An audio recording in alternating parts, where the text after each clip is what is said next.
하나님 말씀 신명기 2장 1절부터 8절까지의 말씀 우리가 함께 볼 텐데요.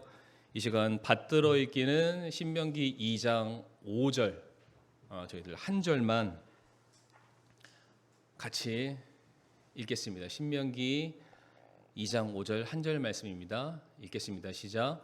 그들과 상관하지 말라. 내가 그들의 땅을 결코 한 발자국도 너희에게 주지 아니하리니 내가 세일산을 에서에게 소유로 주었느니라.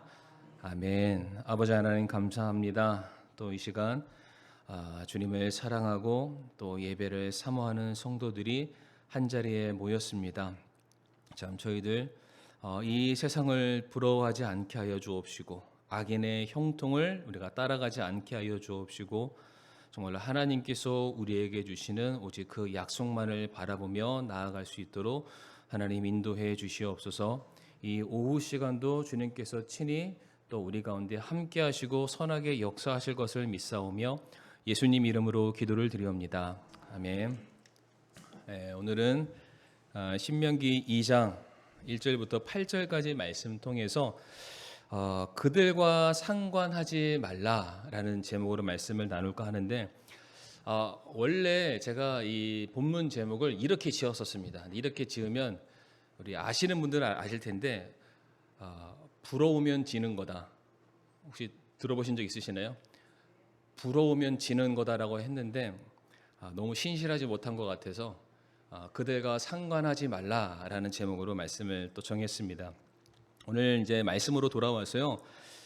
오늘 본문의 배경을 살펴보게 되면은 이제 이스라엘 백성들이 그들이 하고 있는 그 광야 생활을 거의 이제 마무리할 즈음에 주신 하나님의 말씀이 되겠습니다.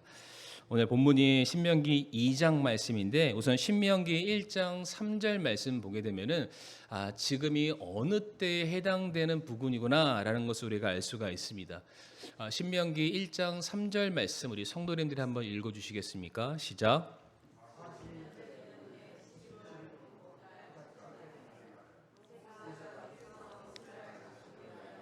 자기에게 명령으로 주신 모든 것에 따라 그들에게 말하였는데 아멘. 지금 시기적으로 어느 때에 지금 이스라엘 백성들이 위치했나요? 여기서 40년째 되는 해라는 것은 그들이 이제 광야 40년을 방황하는 그 마지막 시점에 그들이 도달을 했다. 특별히 40년째 되는 1월도 아니고 40년째 되는 11월 이제 2달 후가 되면은 약속한 시간이 끝나게 되고 드디어 그들이 약속의 땅 가나안으로 입성하는 바로 그 코앞에 다가와 있는 바로 그 시점이 되겠습니다. 바로 그와 같은 시점에 하나님께서 이스라엘 백성들에게 새로운 지령과 명령을 그들에게 주시게 됩니다. 특별히 성도님들, 이스라엘 백성들이 지난 40년간 이 광야에서 방황했던 이유가 무엇입니까? 그것은 그들이 바로 하나님께 불평과 원망을 했기 때문이죠. 이미 하나님께서 그들에게 주신 놀라운 축복이 있습니다. 놀라운 구원이 있었죠. 그 누구도 범접할 수 없었던 이집트로부터 하나님의 백성들이 정말로 피 한 방울 흘리지 않고 거기서 탈출하게 되었고요. 그들이 홍해를 건너게 되었고 수많은 놀라운 기적들을 매일의 삶 속에서 끊이지 않고 그들이 경험을 했습니다. 다시 말해서 하나님이 주시겠다는 약속과 축복을 그들이 매일같이 누리고 있었음에도 불구하고 그들에게 더 중요한 것이 무엇이었냐면 지금 당장의 편안함, 지금 당장의 안락함, 내가 지금 배가 불러야 되고 내가 두 다리 뻗고 잘 수 있는 집이 있는 게 내게 더 중요했던 것입니다. 그래서 세상을 바라보고 사람들을 바라보면서 내게 없는 것만 가지고 하나님을 향해서 불편과 원망을 쏟아내게 되죠. 바로 그와 같은 그들의 잘못된 모습이 결국에는 그들이 광야 40년을 방황을 하게 되는 계기가 된 것입니다. 그래서 그렇게 그들이 40년간을 이제 살아오다가 드디어 그 마지막 시점에 도달하게 된 겁니다.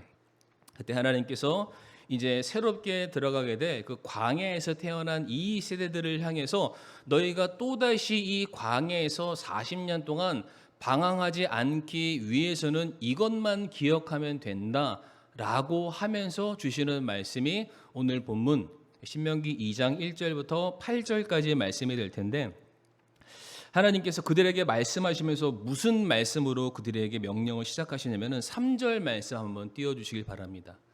3절 말씀이죠. 뭐라고 되어 있습니까? 너희가 충분히 오랫동안 이 산을 돌았은즉 돌이켜 북쪽으로 가라라고 말씀하십니다. 지금 하나님께서 이스라엘 백성들에게 명령하신 것은 무엇이냐면 이제 충분히 너희가 이 광야에서 오랜 시간을 보냈다. 시간적으로도 40년이 거의 다 이제 도달했을 그런 무렵이기도 하고요. 이제 약속의 땅을 그들이 코앞에서 바라보고 있는 시점이기 때문에 더 이상 이곳에 머무질 말고 너희는 그 땅으로 들어갈지어다라고 말씀을 하시게 됩니다. 지도 하나 보여주시게 되면은 제가 조금 우리 집사님 확대해 주시면은 감사할 텐데요. 제 기준으로 이제 이 왼쪽 고센이라고 써 있는 쪽이 이집트라고 생각을 하시면 되고요. 그 화살표가 반대 방향이 이제 이스라엘입니다. 그러니까 원래 이집트에서 이스라엘까지, 이게 이제 신약에서는 우리가 이스라엘이라고 부르고 구약에서는 이걸 가나안 땅이라고 부르는데, 이집트에서 가나안 땅까지 저 빨간색 그 거리가 대략 한 어느 정도라고 우리 성도들은 생각하십니까? 직선 거리로. 맞추시는 분에게는 제가 무한한 박수를 드리도록 하겠습니다. 대략 320km에서 340km밖에 되지 않습니다. 차로 가면은 6시간에서 8시간이면은 충분히 도착할 수 있는 거리고요. 사람이 걸어가도 며칠이면은 도달할 수 있는 그런 굉장히 짧은 거리입니다. 그런데 저 거리를 이스라엘 백성들이 이제 몇 년 동안 헤맸습니까? 40년 동안. 집사님 지도를 조금만 더 이제 확대하지 말고 원래 본 사이즈로 한번 보여주시길 바라고요. 밑에 보면은 삼각주처럼 뾰족하게 되어 있는데 저 밑에가 이제 시내산이라는 곳이 있습니다. 신명기 1장 2절 말씀을 성도님들 한번 성경책을 펴보시면 되겠는데, 신명기 1장 2절에 뭐라고 적혀 있냐면은 그 호렙이 시내산을 말합니다. 시내산에서 가데스 바네아, 그 지도를 보시게 되면은 그 중간에 조금 지도를 줄여주시고요, 집사님. 줄여주시고, 네. 저기 보면은 가데스 바네아라고 중간에 좀 점이라고 해서 좀 보이시는지 모르겠습니다. 그러니까 밑에 시내산에서부터 가데스 바네아까지 걸어서 성경에 뭐라고 되어 있냐면은 10하루길이었다라고 되어 있습니다. 그러니까 직선으로 가면은 일주일도 안 걸리고요. 거기에서 이집트에서 밑에를 찍고 다시 올라간다 할지라도 이게 채 한 달이 안 되는 그러한 거리가 되겠습니다. 그러니까 여기에서 이스라엘 백성들이 40년 동안 뺑글뺑글 돌았다면은 진짜 얼마나 그 삶이 고단했을까 보이는 거예요. 진짜 좀 높은 언덕과 높은 지대에 올라가면은 그들이 들어가야 될 땅이 눈에 훤하게 보입니다. 근데 그 땅을 그들이 앞두고서 40년이라는 시간을 보내게 되는데 하나님께서 직접 말씀하세요. 충분히 돌았다.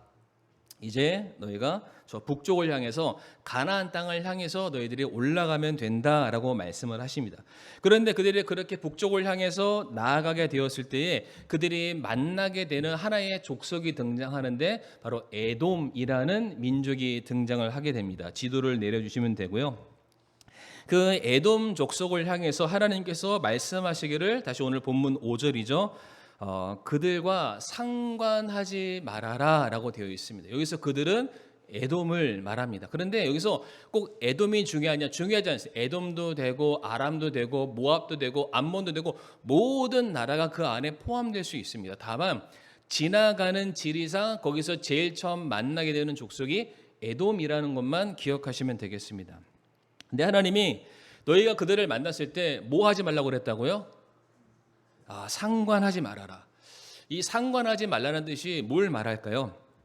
그들과 관계를 맺지 말아라.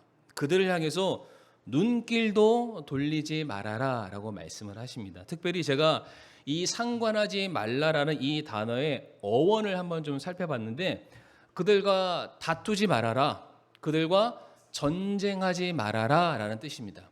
그러니까 지금 이스라엘 백성들이 가나안을 정복하기 위해서 계속해서 행진을 하고 있습니다. 이스라엘 백성들이 저 광야에서 40년 동안 계속해서 배회를 했지만 거기서 만나는 수많은 적들이 있었는데 그때마다 이스라엘이 이겼나요, 졌나요? 모든 전쟁에서 이스라엘이 승리를 했습니다. 그러니까 다시 말해서 그들이 지금 에돔을 만난다 할지라도 그들의 스케줄상 진행상 가나안 땅을 들어가야 되니까 어떠한 적도 이스라엘을 막아설 수가 없습니다. 누구를 만나든 이스라엘은 승리를 거둘 수 있습니다. 그러니까 다시 말해서 이스라엘이 북쪽을 향해서 에돔을 만났을 때에는 지나가기 위해서 전쟁을 할 수밖에 없고 그 전쟁은 이미 따놓은 당상이죠. 그러면은 전쟁에서 이기면은 반드시 뒤따라오는 결과가 뭘까요? 전쟁에서 이긴 사람은 그 모든 패배한 나라의 소유물들을 내 것으로 만들 수가 있습니다. 그러니까 하나님께서 말씀하시는 거예요. 너희가 전쟁에서 그들과 함께해서 너희가 분명히 승리를 하게 될 텐데 그들이 가지고 있는 모든 소유물들을 너희 것으로 만들지 말아라. 그런 것에 마음을 쏟지 말아라. 거기에 눌러 앉지 말아라. 거기에 애착을 두지 말아라. 부러워하지 말고 그 자리를 떠나라 라고 말씀을 하십니다. 그러면서 오히려 말씀하시기를 6절 말씀에 오히려 너희가 어떠한 것이 필요하다라고 한다면 차라리 그들에게 말해서 정당한 대가를 지불해서 그 필요를 얻으라 라고 말씀하시죠. 얼마든지 싸워서 내 것으로 만들 수 있는 상황이지만 하나님께서 명령하시기를 싸우지도 말고 그들과 적당하게 타협을 해서 그들에게 필요를 돈을 주고 사라라고 말씀을 하세요. 이것은 어떤 의미를 가지고 있냐면 단순히 하나님의 백성으로서 살생하지 말라는 도덕적 윤리적 강령이 절대로 아닙니다. 마음 같아서는 얼마든지 전쟁을 치러서 그 땅을 차지할 수 있지만 너희가 그 땅을 차지하지 않는다 할지라도 이미 너희들의 삶에 쓰고 마시고 누릴 것들이 이미 풍성하다라고 되어 있습니다. 저희가 좀 7절 말씀 한번 좀 다 같이 읽어보기를 원하는데요. 7절 말씀 성도님들 한번 읽어주시겠습니까? 시작.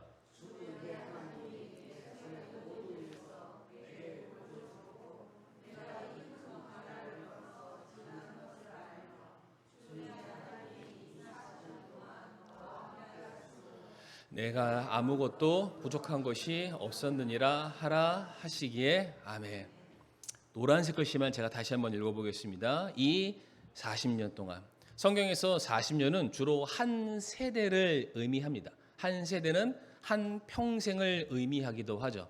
이 40년 동안 한 평생 내가 너와 함께 있었고 내게 아무것도 부족한 것이 없었다라고 하나님께서 그렇게 결론을 내리시게 됩니다.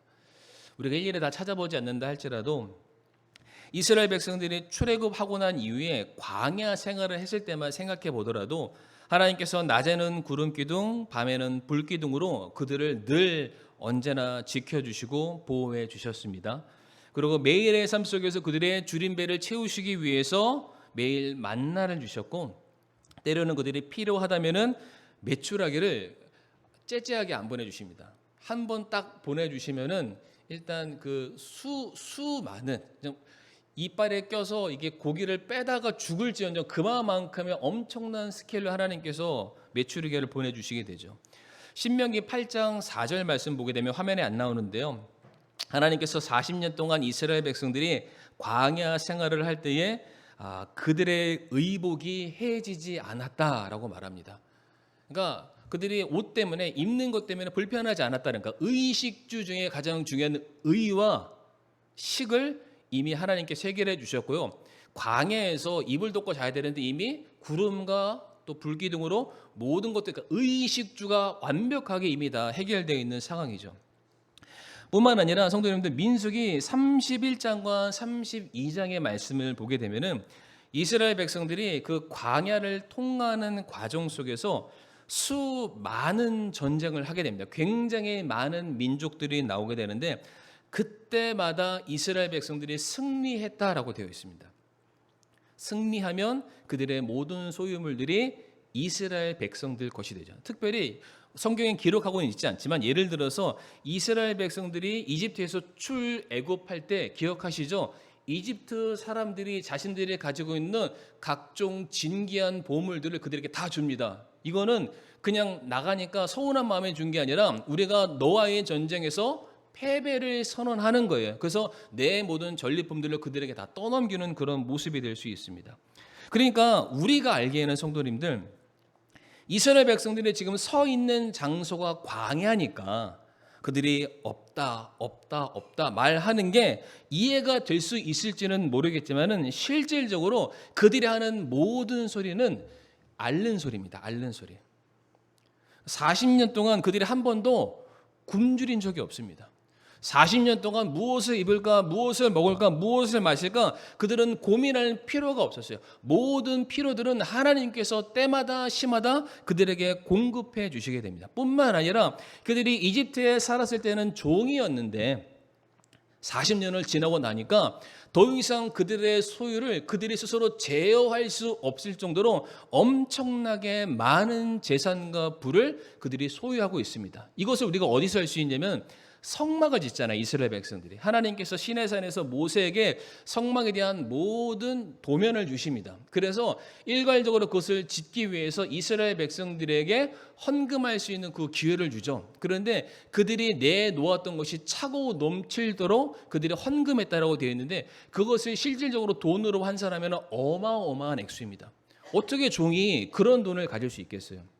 근데 그게 성도님들 광야 생활 시작하기 전에 1년 차 때 얘기입니다. 40년을 지나면서 그들의 재산은 훨씬 더 많아진 상태이죠.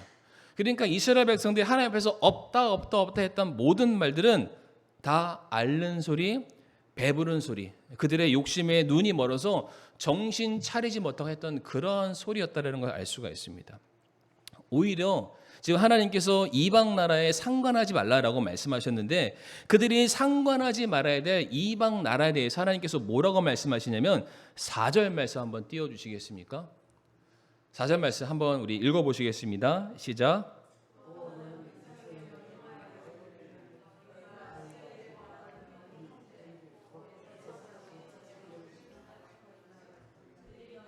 두려워하리니 그러므로 너희는 스스로 매우 조심하고 아멘.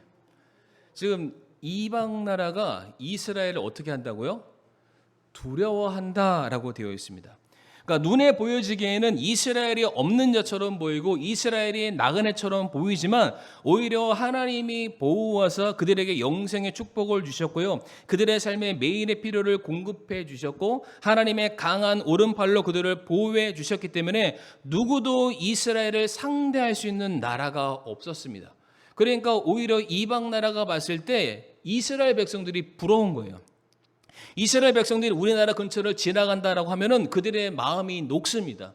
아시죠? 이스라엘 백성들이 여리고를 정탐하러 갔을 때 기생 라합이 말하기를 하나님의 백성이 우리한테 온다는 소식을 듣고 이미 우리의 마음이 녹아서 이미 전쟁하기도 전에 그들은 패배를 선언한 지경이었습니다.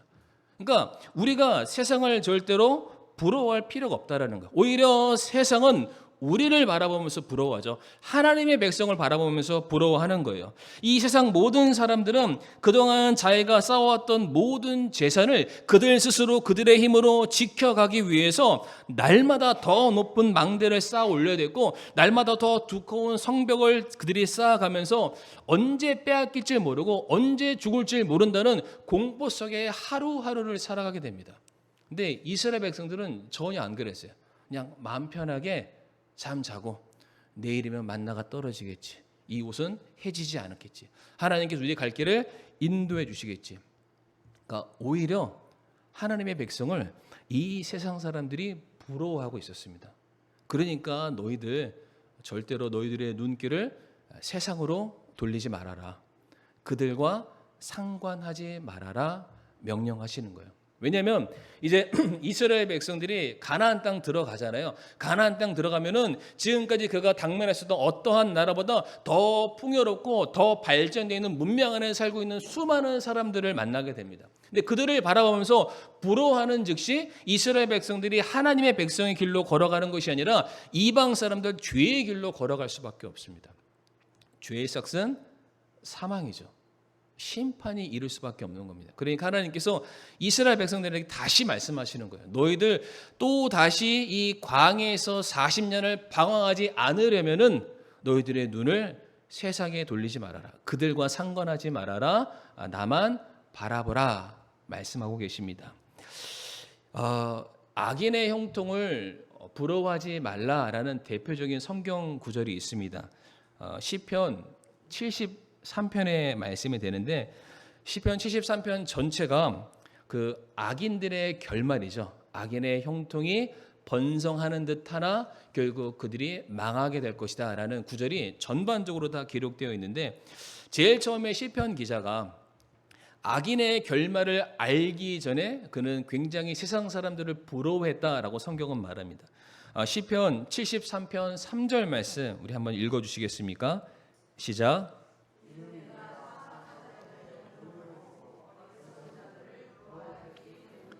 아멘.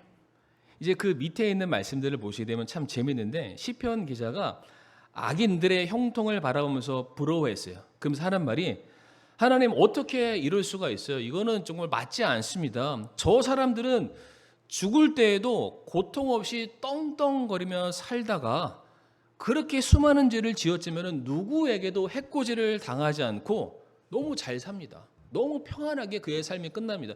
그의 반면에 하나님을 사랑하는 사람들은 하나님 따라가느라 다 뺏기고 없고 굶주리고 이렇게 힘들게 사는데 그러다가 죽을 때도 고통스럽게 죽어가는데 하나님이 너무 대조가 됩니다. 원망을 하는 거예요. 더 재밌는 장면은 이 시편 기자가 뭐라고 말하냐면 저 악인들을 향해서 하나님 그들의 얼굴이 얼마나 곱던지요.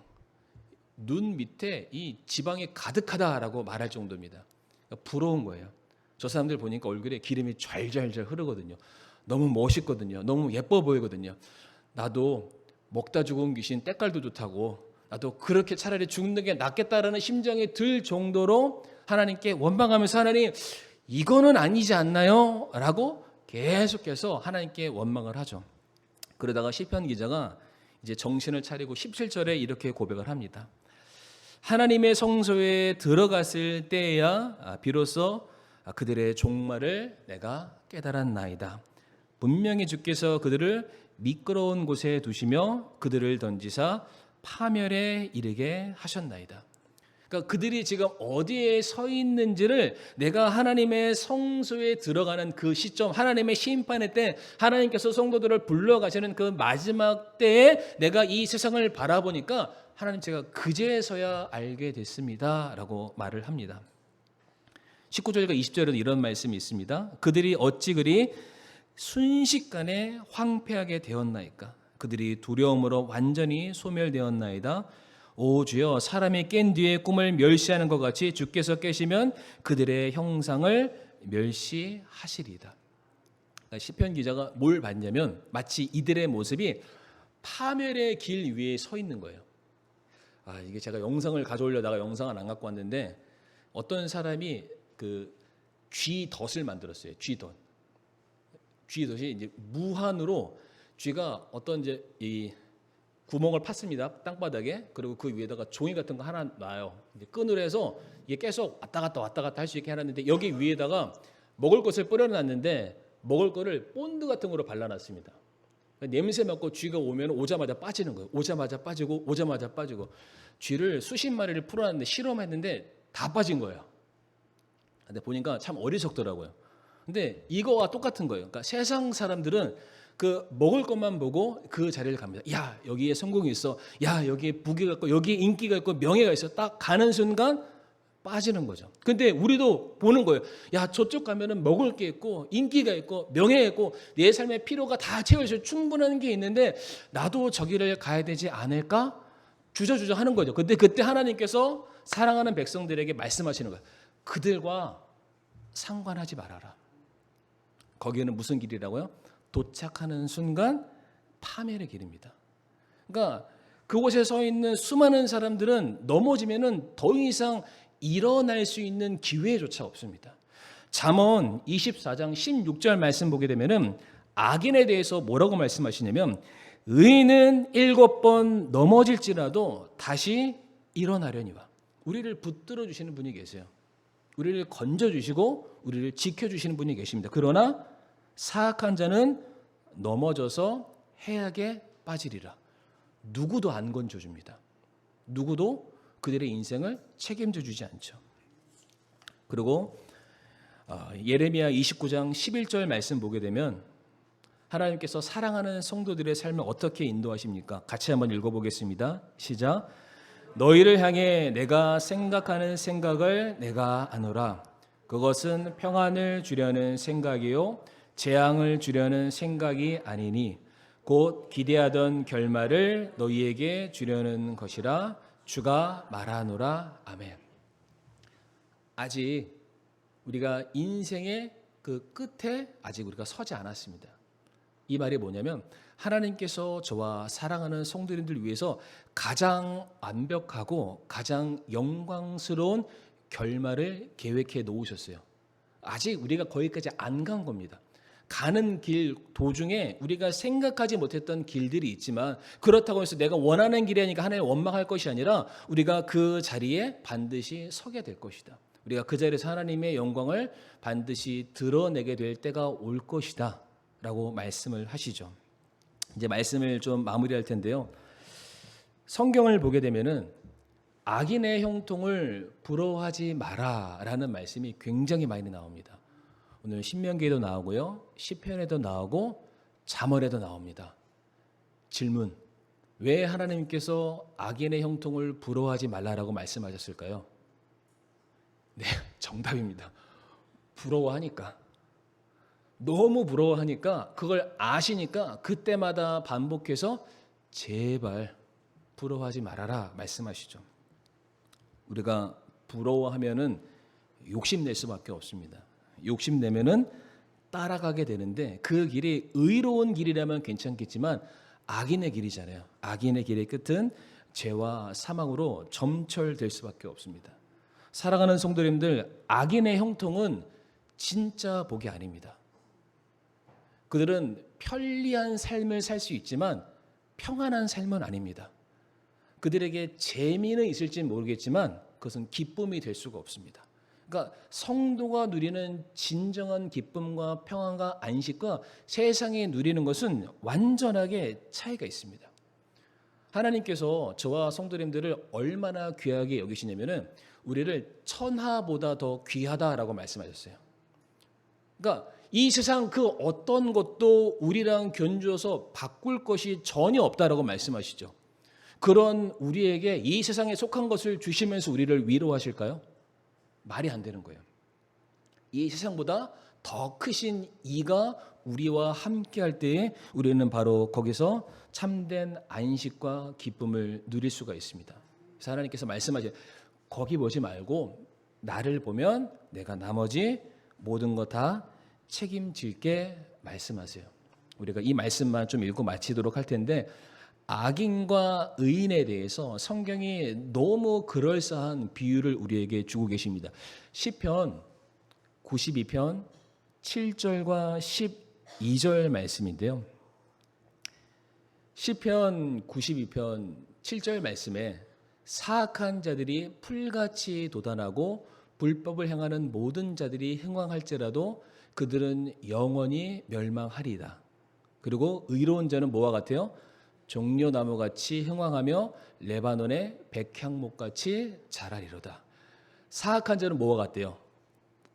풀과 같대요. 의로운 자는 뭐와 같대요? 나무와 같대요. 성도님들, 풀이 빨리 자라나요? 나무가 빨리 자라나요? 풀은 돌아서면 자라고 돌아서면 자라고. 제가 군대에서 지겹게 제초 작업을 했는데 돌아서면 자라죠. 그러니까 자라는 속도만 보면은 번성하는 것만 보면은 저 풀처럼 되고 싶은 거예요. 근데 그 풀들은요 한 철을 못 버팁니다. 한 철이 지나면은 사라져 버려요. 그리고 사람들의 발에 밟힙니다. 이름조차 없죠. 그러나 그 나무는 자라면은요 열매를 맺고요. 그 나무 자체를 통해서 우리가 더 놀라운 일들을 행할 수 있는데 하나님께서 의로운 자들은 백향목과 종려나무 같이 흥왕하게 해주신다. 시간이 필요합니다. 하나님의 시간과 우리의 시간이 다를 뿐이지 하나님은 계속해서 저와 성도님들을 믿음의 성장길로 계속해서 밀고 나가고 계십니다. 그러면 성도님들 그들과 상관하지 마시고요. 악인의 형통을 부러워하지 마시고 오늘도 내 삶 속에서 선하게 역사하고 계시는 하나님의 끝까지 신뢰할 수 있는 믿음이 있기를 간절히 바라겠습니다. 이 시간 함께 저희들 기도하겠습니다. 악인의 형통을 부러워하지 않게 해주시고 하나님의 선하신 계획을 끝까지 신뢰할 수 있는 믿음을 주시옵소서라고 그렇게 함께 이 시간 기도했으면 좋겠습니다.